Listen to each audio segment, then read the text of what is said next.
I came to iPhoneography, as it's called, because of my need to be seen.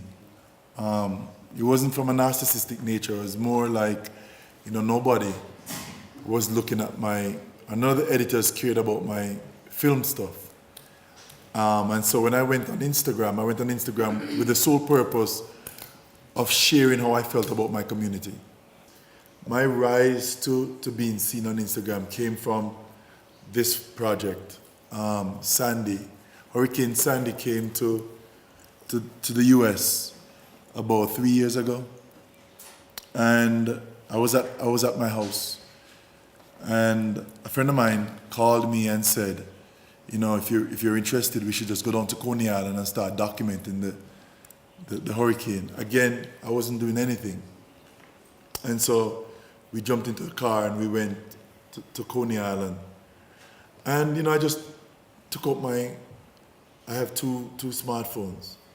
One that I used to transmit and one that I used to record. And I just started to take pictures. The storm hadn't really started yet. There were winds, but we didn't see the swells.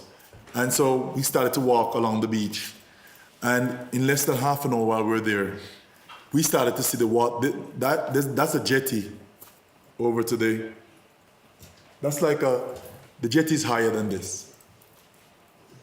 And in less than half an hour, the water started to just wash over the jetty. And this one guy just decided that he was gonna go and allow the water to cover him. So we ran out behind him. And again, we didn't have cameras, we had our cell phones. So we're like, if anything, we're gonna just chuck it into some plastic and just get wet. I stayed right at the crest of the wave. I was like, no, I'm not gonna get covered and be dragged out. Ben actually went out further into the water. And we tried to follow this guy as far as possible. When the wave finally came, this dude allowed the water to just go all the way over him. We started to walk around Breezy Point. 176 houses were burnt up in this one spot. I guess it was because of the salt water and the electricity. So we just started to walk around and photograph the loss. A lot of helicopters, first responders were over there. Knowing how religious Ethiopia is, you'd actually get with this story. Everything around this Madonna was burnt except the Madonna. So I know if that didn't reach you, everything around this Madonna was burnt except the Madonna. The idea for me is to tell the story. I like to use images. As much as I like to caption, I like to take powerful, when I say powerful, I mean images that say everything. And so I started to walk around and look for instances where it could show the power of the water, that the water actually covered this car, that this car was completely waterlogged. And again, in the background are soldiers looking for survivors. Where these people are is at the church. They were evacuated and brought to this church while people went around looking for their animals, their pets, and any other thing that they could salvage. Where this is a place in, is it Queens? Yeah, Queens. Where there are no black people living there. None. Exactly. And this is New York. None. New York. None. Exactly. So imagine this black photographer walking up, taking images. And you can tell by he had nothing to do with me. And I remember I kept photographing it because I was trying to frame it. And as she moved, I was trying to move with her. And then she turned and she saw me. And she said, and so I respected her. I put away my phone. And then she just walked over to me and put her head in my chest and just started to cry. And I held her and she bawled for like 6, 7, 8 minutes, just bawled. And I remember Ben looking at me and saying, he cannot understand my humanity. Like, because he's thinking my initial response should have been to like, yo, because none of you like me. Right. And did not want him there. But at the time, one of the creed of Komonge is that before you're a photographer, you're a human, and that you should always look through the lens of a human before you put on the filters of a photographer. And so I put the camera in and became Ruddy Roye the human. And this meant a lot to the other white photographers that were around me. Because I've always felt like a part of mending that bridge is being the one person to say, okay, I'm going to be the change.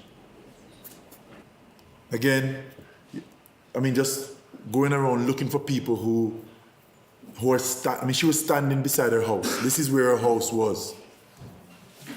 And again, using the design to create something that was artful. I mean, I'm not the journalist who stick to strict rules of journalism. It has to be, there shouldn't be art. There should be beauty in photography. There should be beauty in news. So I like the way, because again, we're talking about a hurricane that has movement. I photographed this image in a place called Red Hook in Brooklyn. Red Hook was also one of the communities that was affected by the hurricane. This father and son had to barricade themselves in their house. And they were showing me, when I knocked on the door, and this was in front of the door.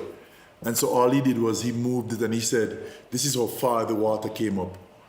And he had to like press up against it so that the force of the water didn't wash through his house and wash away his furniture.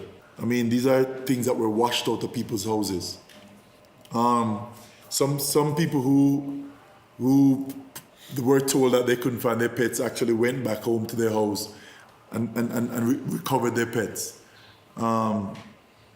He's standing in like 2 feet of water.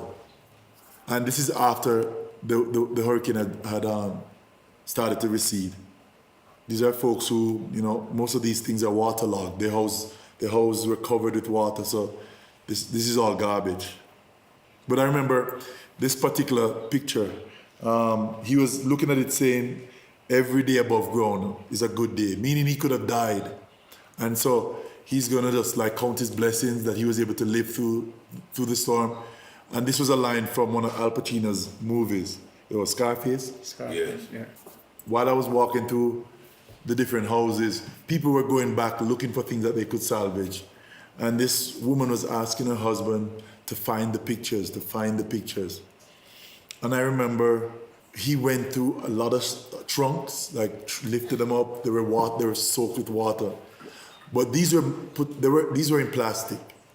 And when he took them out and showed it to her, this was how it was like he saved her entire life. Like, forget about the furniture, forget about the house.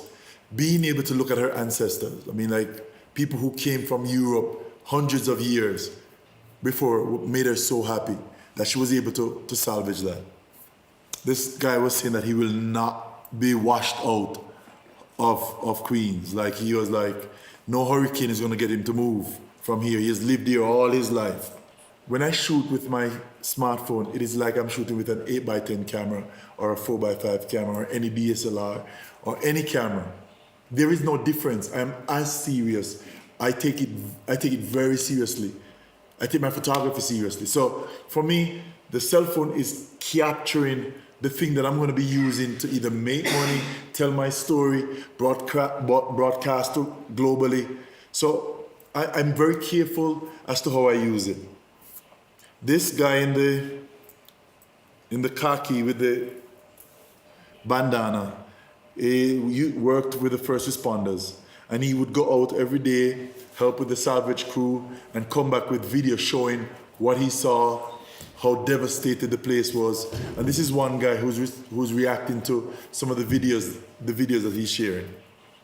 This is a line for gasoline and fuel. After the hurricane, there was no light. So people were filling up their generators with gasoline. And this line stretched from here all the way up the road and all the way down to the roundabout. Like it was long. In a couple of days, these guys were already thinking of rebuilding their homes. I remember seeing this woman. Actually, see this, what she's standing on is a part of, do you remember the jetty that I showed you where the water was coming in? This used to be one of those. It was a boardwalk that people used to walk on. The water pushed it over. Like that was the force of the water. And she was just standing on it and looking into where all the devastated houses were. I remember walking out on one of the jetties on the other side and looking back and seeing hurricanes. This kind of devastation only happens, I thought, in the Caribbean. I mean, this was my first hurricane. Hurricane Gilbert destroyed Jamaica.